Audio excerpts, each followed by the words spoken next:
오늘 우리에게 주시는 하나님의 말씀은 민수기 30장 1절로 끝절까지의 말씀입니다.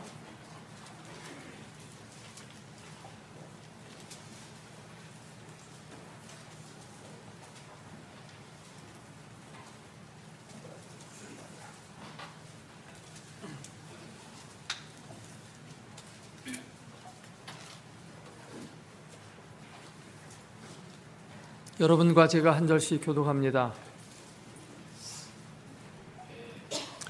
모세가 이스라엘 자손 지파의 수령들에게 말하여 이르되 여호와의 명령이 이러하니라. 사람이 여호와께 소원하였거나 결심하고 서약하였으면 깨뜨리지 말고 그가 입으로 말한 대로 다 이행할 것이니라. 또 여자가 만일 어려서 그 아버지 집에 있을 때에 여호와께 소원한 일이나 스스로 결심하려고 한 일이 있다고 하자 그의 아버지가 그의 소원이나 그가 결심한 서약을 듣고도 그에게 아무 말이 없으면 그의 모든 소원을 행할 것이요 그가 결심한 서약을 지킬 것이니라. 그러나 그의 아버지가 그것을 듣는 날에 허락하지 아니하면 그의 소원과 결심한 서약을 이루지 못할 것이니 그의 아버지가 허락하지 아니하였은즉 여호와께서 사하시리라. 또 혹시 남편을 맞을 때 소원이나 결심한 서약을 경솔하게 그의 입술로 말하였으며 그의 남편이 그것을 듣고 그 듣는 날에 그에게 아무 말이 없으면 그 소원을 이행할 것이요 그가 결심한 서약을 지킬 것이니라. 그러나 그의 남편이 그것을 듣는 날에 허락하지 아니하면 그의 소원과 결심하려고 경솔하게 입술로 말한 서약은 무효가 될 것이니 여호와께서 그 여자를 사하시리라. 과부나 이혼당한 여자의 소원이나 그가 결심한 모든 서약은 지킬 것이니라. 그녀가 혹시 그의 남편의 집에서 소원하였든지 결심하고 서약을 하였다 하자 그의 남편이 그것을 듣고도 아무 말이 없고 금하지 않으면 그 소원은 다 이행할 것이요 그가 결심한 서약은 다 지킬 것이니라.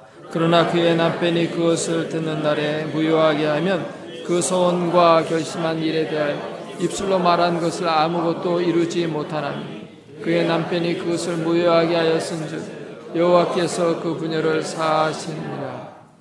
모든 소원과 마음은 자제하기로 한 모든 서약은 그의 남편이 그것을 지키게 또 할 수 있고 무효하게 할 수도 있으니 그의 남편이 여러 날이 지나도록 말이 없으면 아내의 소원과 스스로 결심한 일을 지키게 하는 것이니 이는 그가 그것을 들을 때 그의 아내에게 아무 말도 아니하였으므로 지키게 됨이니라. 그러나 그의 남편이 들은 지 얼마 후에 그것을 무효하게 하면 그가 아내의 죄를 담당할 것이니라. 이는 여호와께서 모세에게 명령하신 그 남편이 아내에게 아버지가 자기 집에 있는 어린 딸에 대한 것이니라. 아멘.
한 부자가 바다를 항해하는 가운데 거센 풍랑을 만나게 되었습니다.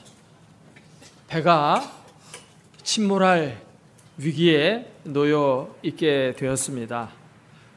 이 부자는 그 목숨을 건지기 위해서 하나님 앞에 간절히 기도합니다. 하나님, 저를 살려주시면 재산의 절반을 바치겠습니다. 그렇게 기도했는데도 풍랑이 멎질 않습니다. 배가 파선 직전까지 이제 아주 위험한 지경에 이르게 되었습니다. 자기가 가진 모든 재산은 이제는 아무 쓸모가 없죠. 그래서 그는 기도합니다. 하나님, 제 목숨 제발 살려주십시오. 하나님 살려주시면 전 재산을 하나님 앞에 다 드리겠습니다. 마지막 베팅을 했습니다. 근데 그렇게 기도해서 그런지 갑자기 바람이 멎고 풍랑이 잔잔해지는 겁니다. 그러니까 조금 전에 소원 기도한 것이 잘못했다라는 생각이 드는 겁니다. 그래서 다시 기도합니다. 하나님, 제가 전 재산을 바치면 뭘 먹고 살겠습니까? 돌아가서 제가 1,000만 원만 헌금하도록 하겠습니다. 그 기도가 끝나자마자 갑자기 바람이 몰아치면서 풍랑이 더 거세게 몰아치는 겁니다. 이 부자는 얼굴이 갑자기 사색이 되면서 하나님 앞에 따지듯이 이렇게 말했습니다. 하나님, 농담도 못합니까? 오늘 말씀은 소원 규례에 관한 말씀입니다. 사람은 하나님 앞에서 종종 소원하며 기도할 때가 있습니다. 큰 은혜를 받았을 때 하나님 앞에 감사의 소원을 드리기도 하고, 또 어떤 큰 문제가 앞에 있는데 이것 꼭 해결해 달라고, 해결해 주시면 제가 이렇게 하나님 앞에 헌신하겠습니다라고 소원하는 기도를 드리는 경우가 있습니다. 성경에 보면 그런 예는 많이 나오고 있어요. 대표적인 사례는 한나가 자식이 없어가지고 정말 애 못 낳는 여자라고 박대를 당하고 멸시를 당하는 그러한 삶을 살 때 하나님 앞에 아들을 하나 주시면 제가 그 아들을 하나님 앞에 바치겠습니다 라고 기도했어요. 근데 그 기도가 정말 응답됐습니다. 그래서 그는 아들을 하나님 앞에 바쳤는데 하나님은 그 바친 아들을 당대 국가를 세우게 되는 개국의 아버지로 만들어 주었죠.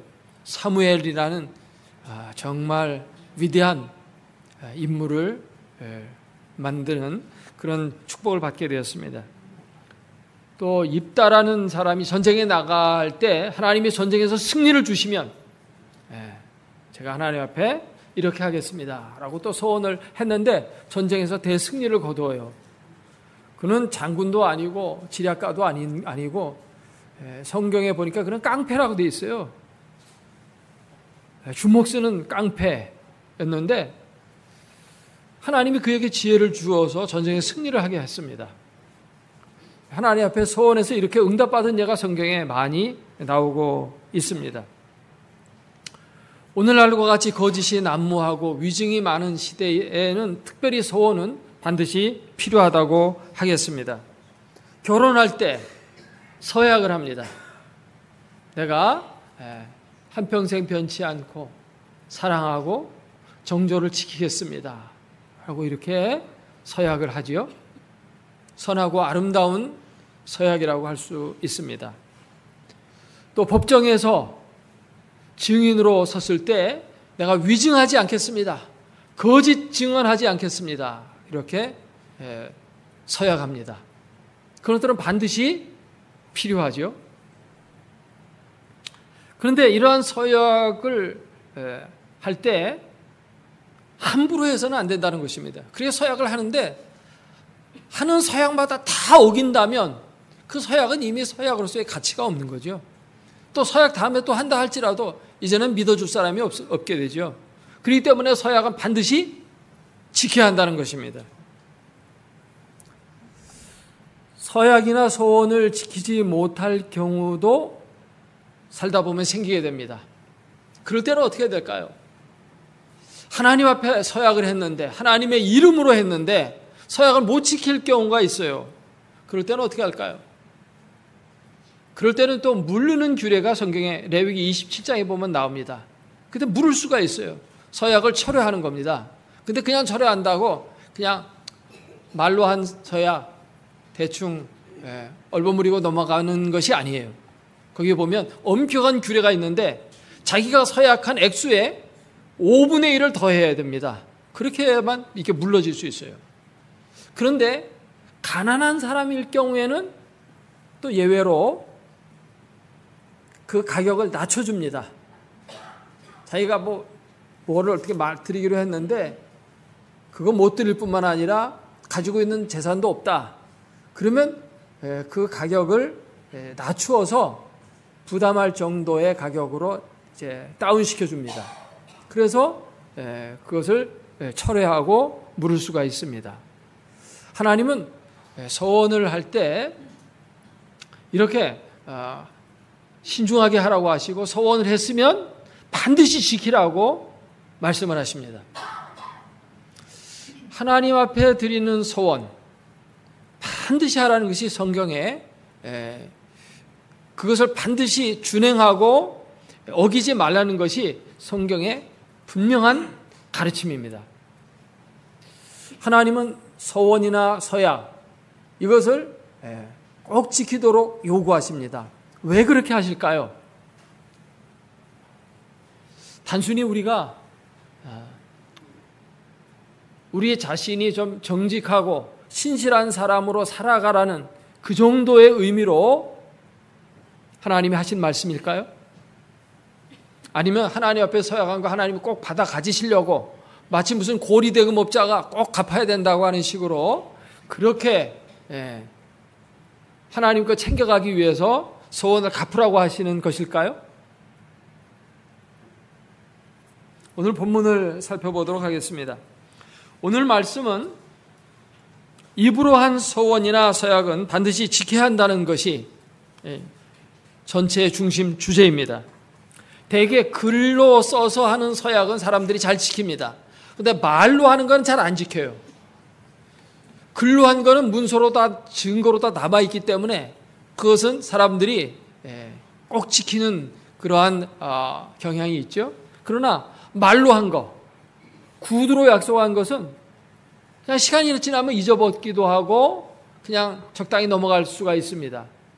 그러다 보니까 하나님 앞에 기도할 때도 우리가 무슨 계약서 쓰듯이 계약서 써가지고 하나님에 바치는 거 아니잖아요. 기도할 때 그냥 하나님 제가 이렇게 하겠습니다 하고 그냥 말로 하고 서약하는 것이지 그걸 하나님 앞에 도장 찍어가지고 바치는 건 아니잖아요.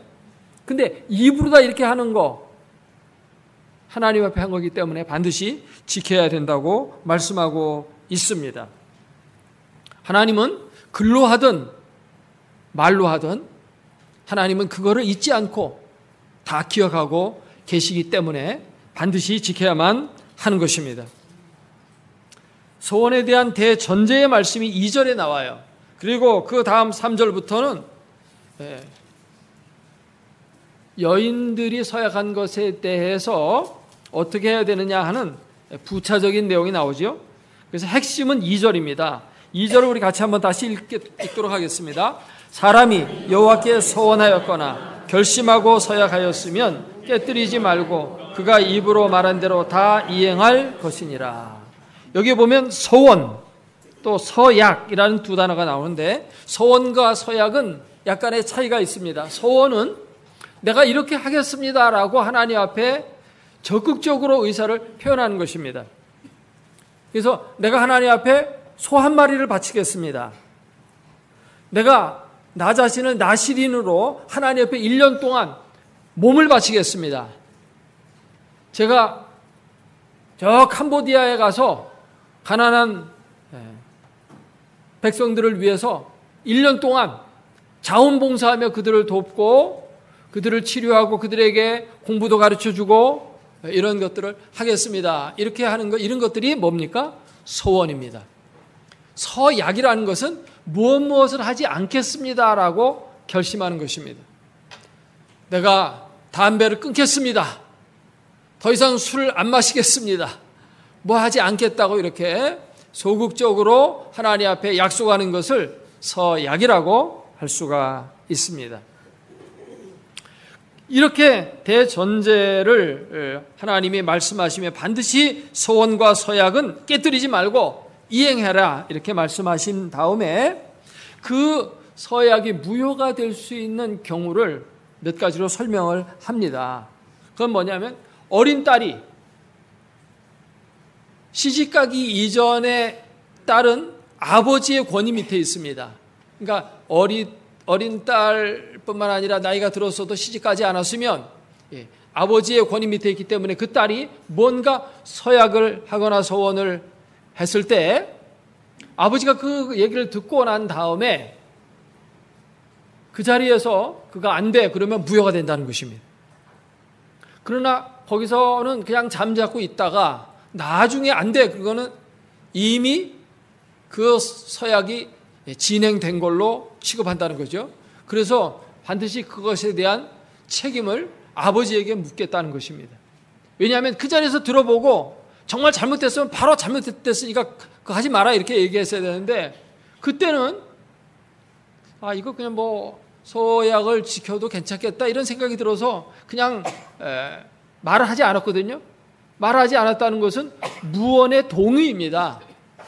동의했다는 것은 이 서약에 아버지가 거기에 함께 동참되어 있다는 것을 의미하는 것이죠.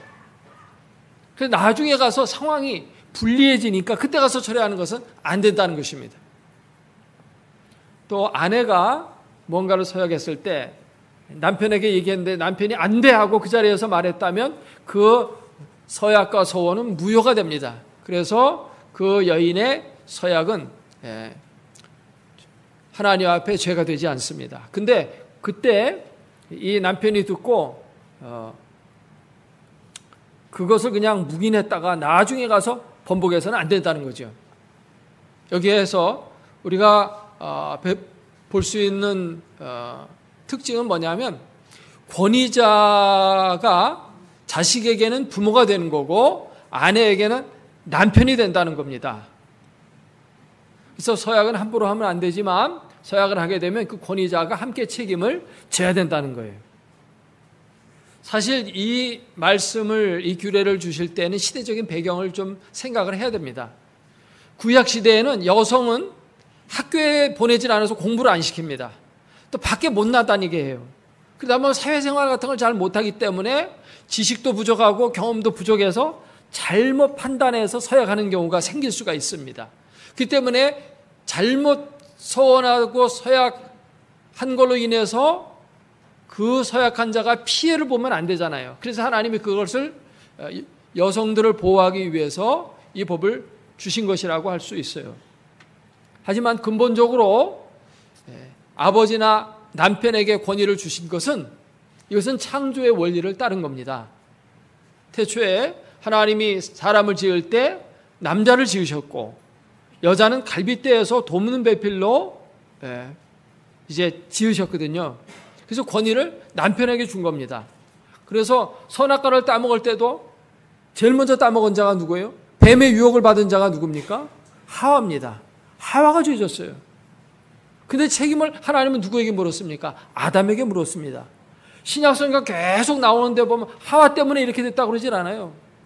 아담이 범죄해서 이 땅에 죄가 들어왔다고 이렇게 말해요. 책임을 누구에게 줍니까? 아담에게 주는 것입니다. 그 책임을 아담에게 주었다는 것은 책임뿐만 아니라 권위도 아담에게 있다. 남편에게 있다는 뜻이에요. 그게 하나님의 창조의 질서입니다. 그래서 오늘 말씀에 이와 같이 말씀하고 있는 것입니다. 성경 전체의 교훈을 우리가 살펴보게 되면은 우리가 서약이나 서원이나 서약 또는 맹세 이런 것들은 되도록이면 신중하게 해야 돼요. 함부로 하면 안 된다는 것입니다. 경솔하게 해가지고 못 지켜서는 절대 안 되는 거예요. 신중하게 해야 되고, 일단 그 서원이나 서약을 했으면 반드시 그것을 지키려고 최선을 다해서 노력을 기울여야 한다는 것입니다. 하나님께서 왜 우리에게 이와 같이 말한 약속을 꼭 지키라고 그렇게 강조하실까요? 그것은 사람이 신실한 사람, 책임 있는 사람이 되라고 하신 것을 넘어서서 사실 더 중요한 게 있어요. 이게 성경에서 제일 중요한 교훈이기도 합니다. 그건 뭐냐면 하나님이 어떤 분이신지를 나타내려고 하는 거예요. 사람에게 신실함을 요구하시는 것은 하나님이 신실하기 때문입니다. 내가 신실하니 너희도 신실하라는 것입니다. 내가 거룩하니 너희도 거룩하라는 것입니다. 하나님의 어떠하심을 그 백성은 나타내야 돼요. 그것이 바로 성도의 삶의 사명입니다. 우리의 삶의 모습이 나를 나타내는 게 아니에요. 내가 신실하다, 내가 잘났다, 내가 똑똑하다, 내가 부자다, 나 자신을 나타내는 것이 성도의 삶의 목적이 아니고 살아계신 하나님을 나타내는 것이 목적입니다. 그래서 어떤 말을 했으면 말한 것을 지켜라 라고 하는 것은 저 사람 참 신실하다 이걸 나타내려고 하는 게 아니에요. 하나님이 신실한 분이라는 것을 나타내라는 것입니다. 왜요? 하나님 신실한 분이기 때문에, 하나님은 거짓이 없는 분이기 때문에. 아멘입니까? 민수기 23장 19절 말씀을 보면 하나님은 사람이 아니시니 거짓말을 하지 않으시고 인생이 아니시니 후회가 없으시도다. 어찌 그 말씀하신 바를 행하지 않으시며 그 하신 말씀을 실행치 않으시랴. 하나님은, 사람은 비록 거짓말한다 할지라도 하나님은 절대 거짓말이 없어요. 하신 말씀을 그대로 잘 지키시는 그런 분이십니다. 그래서 이스라엘 백성들을 인도하실 때 항상 신실하게 하셨어요. 아브라함을 불러서 하나님이 약속했습니다. 너로 창대한 민족을 이루게 하여 주겠다. 그런데 그 후손이 지금 출애굽하면서 우리가 민수기 통해서 백성의 수를 계수한 걸 보면 알 수 있지만 남자 장정만 60만 명이 넘어요. 그러면 20세 이하 어린아이와 여자까지 합치면 200만이 좋게 되는 하나의 거대한 민족이 됐죠. 아브라함 한 사람인데 자식을 낳지 못하던 그 아브라함에게 약속해가지고 하나님이 백세의 아들을 주신 다음에 그 후손을 4대 만에 그렇게 창대하게 하셨어요. 이렇게 창대하게 되기까지 가나안 땅에서는 번식이 안 되니까 마치 어머니의 뱃속에 아기가 10달 동안 있게 하듯이 이집트의 고센 땅이라고 하는 누구에게도 침범을 받지 않는, 그래서 이스라엘 백성들만이 서로 고유한 순수한 혈통을 지키면서 성장하도록 고센 땅에다 두시죠. 그리고 하나님이 아브라함에게 4대 만에 돌아올 것이다 했는데 4대 만에 드디어 돌아오게 되어집니다. 그대로 하나님이 약속을 지키시죠. 근데 이스라엘 백성들이 가나안 땅에 들어가게 되는데 가나안 땅에 못 들어가겠다는 것입니다. 하나님을 대적하고 하나님을 불신하고 그렇게 행동을 했을 때 하나님은 그러면 너희는 못 들어간다 이렇게 말씀했거든요. 그러면 이스라엘 백성들이 대다수가 광야에서 다 죽었어야 돼요. 근데 이스라엘 백성들이 이제 가나안 땅에 들어가게 될 때 사실은 그 불순종했던 사람들은 다 죽었습니다. 광야에서. 그런데도 60만 명이 넘어요. 1차 계수할 때보다 2차 계수할 때 조금 더 늘었어요. 그 짧은 기간 동안에 하나님은 또 번식하게 하셨습니다. 그래서 하나님이 하신 약속을 그대로 이루어 주시죠. 그리고 여호수아와 갈렙은 들어갈 거다 했는데 들어가잖아요. 하나님의 약속하신 대로 그대로 지키시는 분이십니다. 하나님은 이걸 나타내고자 하시는 거예요. 하나님이 우리에게 뭔가를 말씀하실 때는 항상 그게 무거운 멍해가 아니라 하나님이 어떤 분이심을 나타낸다고 하는 사실을 먼저 깨달아야 할 줄로 믿습니다. 하나님은 우리에게 사랑하라고 말씀하십니다. 그 우리가 사랑하는 자다 그리스도인들은 그걸 나타내려고 하는 게 아니에요. 뭘 나타내려고 합니까? 하나님은 사랑하시는 분이다라는 걸 나타내려는 것입니다. 자기 백성에게 거룩하라고 말씀하십니다. 그것은 하나님의 거룩하시기 때문입니다. 예수님은 잃어버린 영혼들에게 전도하라고 말씀하셨습니다. 그러면서 예수님이 먼저 잃어버린 영혼을 구원하시고 잃어버린 영혼을 구원하기 위해서 그 목숨까지도 아끼지 않고 내어주시잖아요.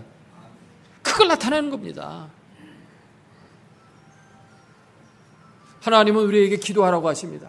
기도 귀찮은데 요즘 세상에 기도해야 됩니까?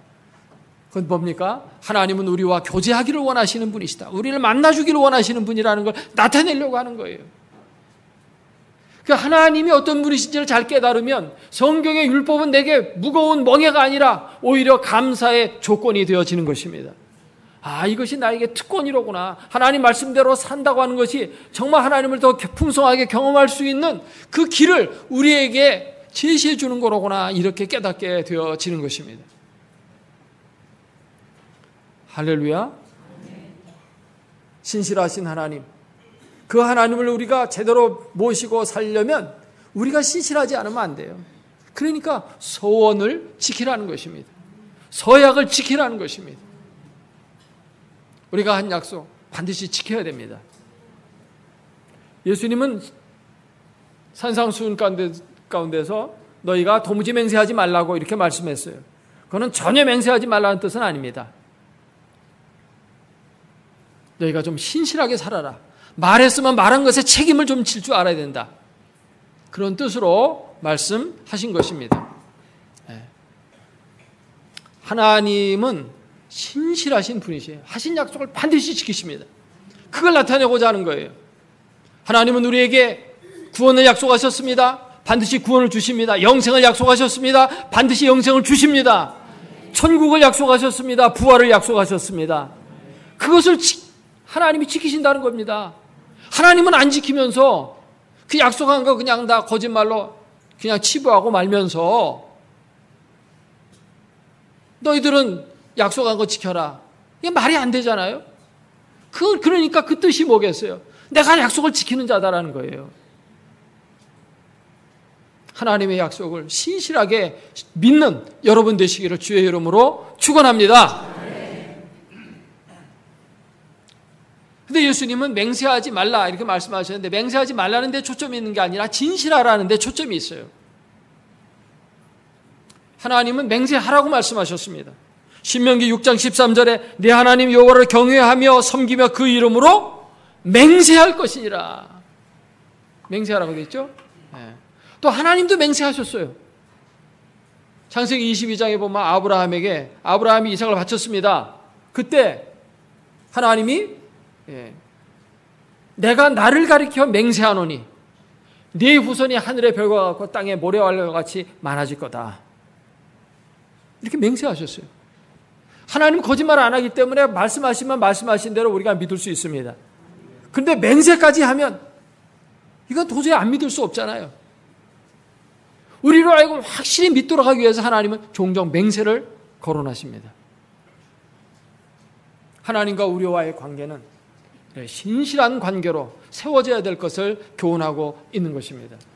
여러분 하나님이 하신 약속의 말씀 다 믿으십니까? 천국을 믿습니까? 영생을 믿습니까? 예수 그리스도를 믿으면 우리의 죄가 사해지고 하나님의 자녀가 되는 권세를 얻게 된다는 것을 믿습니까? 사실 오늘 본문이 말하고자 하는 감추인 내용이 바로 이거예요.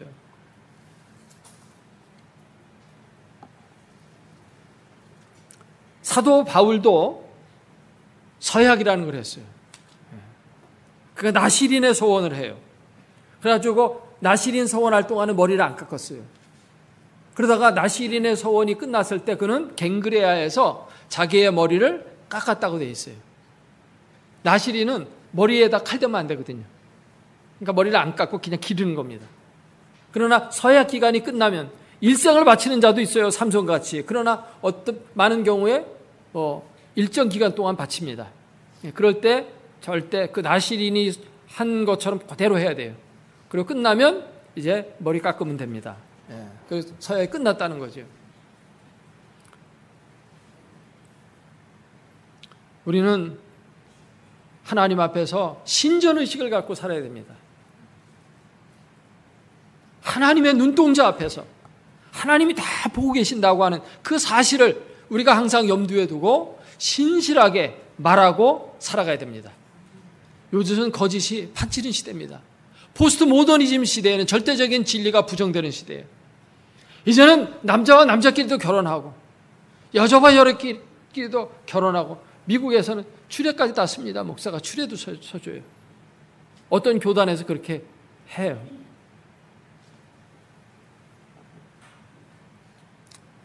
저한테는 찾아오지 마세요.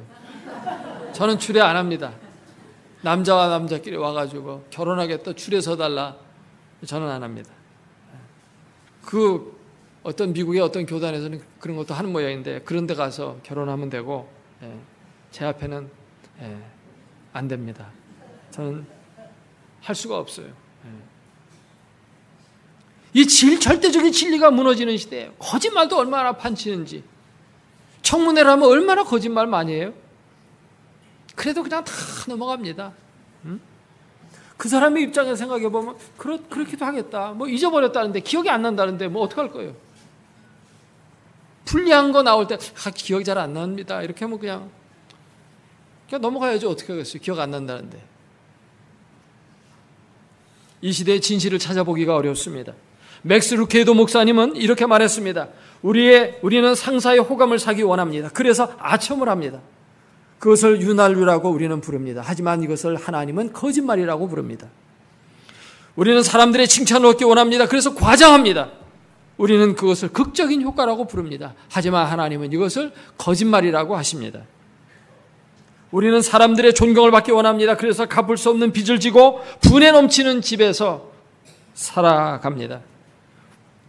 우리는 이것을 성공이라고 부릅니다. 하지만 하나님은 이것을 거짓된 삶이라고 말씀하십니다. 하나님이 어떻게 보시느냐? 이것이 중요한 겁니다. 일제치하 때 한 젊은이가 의과대학에 시험을 치면서 하나님 앞에 서원을 합니다. 하나님, 제가 의과대학에 합격하면 저는 평생 가난한 자들을 위해서 병을 치료해주고 돈이 없는 자에게는 무료로 치료해주고 그렇게 헌신하면서 살겠습니다. 라고 서약을 했습니다. 근데 그는 정말 하나님의 은혜로 의과대학에 합격했어요. 그가 의사가 되어가지고 가난한 사람들을 위해서 무료로 많이 치료해 주었습니다. 돈 없는 사람들에게는 진료비를 깎아주고 정말 불우한 사람들의 벗이 되고 그런 사람들을 위해서 살았죠. 그 사람이 바로 장기려 박사입니다. 하나님은 이렇게 자기의 소원을 지키는 자에게 정말 아주 훌륭한 명예를 주셨어요. 그 명예는 한국의 슈바이처라는 이름을 얻었습니다. 장기려 박사의 일화를 살펴보도록 하겠습니다. 한 환자가 원장실 문을 두드렸습니다. 원장 선생님이 정성껏 치료해 준 덕분에 제가 완치됐습니다. 그런데 진료비가 없습니다. 약값도 없습니다. 너무 가난했죠. 이때 장기려 박사는 이 환자를 데리고 병원 뒤 비상구 쪽으로 데리고 갔습니다. 그리고 그에게 약을 건네주면서 이 약을 먹으면 이제 완전히 완쾌될 거니까 빨리 이 문으로 빠져나가고 내가 내보냈다는 말은 아무한테도 하지 말고 그냥 가라고 이렇게 했다고 합니다. 이런 게 비일비재했어요. 그러니까 병원의 다른 의사들이나 혹은 그 병원 업무과에 있는 직원들이 이러다가 병원 망하게 생겼습니다. 선생님처럼 살면 바보 소리 듣습니다. 하면서 항의했어요. 그랬더니 이 장기려 박사는 이렇게 말했습니다. 바보 소리 들으면 성공한 거야. 바보로 살기가 얼마나 어려운 줄 알아? 그는 한국의 슈바이처라는 정말 아름다운 이름을 얻게 되었습니다. 장기려 박사 책으로도 나왔죠. 또 한 분을 소개하도록 하겠습니다. 이분은 유경화 장로님이신데 이북에서 월남할 때 혈연단신, 가족도 없고 뭐 재산도 없고 아무것도 없이 빈털터리로 남쪽에 내려왔습니다. 근데 그가 젊었을 때 하나님 앞에 서약한 게 있어요. 그건 뭐냐 하면, 하나님 저를 축복해 주시면 제가 제 집을 짓기 전에 먼저 하나님의 집을 지어드리도록 하겠습니다. 서약했습니다. 월남해가지고 연탄 장사를 시작했습니다. 장사가 잘 됐어요. 돈을 많이 벌었습니다. 그래서 집을 딱 샀는데 성경 말씀에 이 성전이 황폐하였거늘 너희가 판벽한 집에 거주하는 것이 과연 옳으냐라는 말씀을 접하면서 자기가 하나님 앞에 서원 기도했던 것이 생각이 났습니다.